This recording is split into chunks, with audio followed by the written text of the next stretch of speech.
সিলেট মহানগরীর কয়েকটি এলাকায় বুধ, বৃহস্পতি ও শনিবার ৩ দিন বিদ্যুৎ সরবরাহ বন্ধ থাকবে। ৮, ৯ ও ১১ জানুয়ারি জরুরি কাজের জন্য এই ২৯টি এলাকায় ৮ ঘণ্টা বিদ্যুৎ বন্ধের বিষয়টি বিজ্ঞপ্তিতে জানিয়েছে কর্তৃপক্ষ।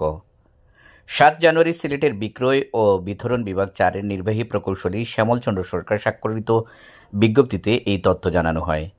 বিজ্ঞপ্তিতে বলা হয়েছে, বুধ, বৃহস্পতিবার ৮ ও ৯ জানুয়ারি সকাল ৯টা থেকে বিকেল ৫টা পর্যন্ত শেখপাড়া, হাটদরপুর, শাহপুর, টুকেরগাঁও, ঘুপাল, বাগারপাড়, কান্দিগাঁও, মোল্লারগাঁও, সাদিপুর, গালমশা, বলাউড়া, আউশা, কিত্তারগাঁও, লালারগাঁও, বগতিপুর এবং আশেপাশের এলাকাসমূহে বিদ্যুৎ সরবরাহ বন্ধ থাকবে।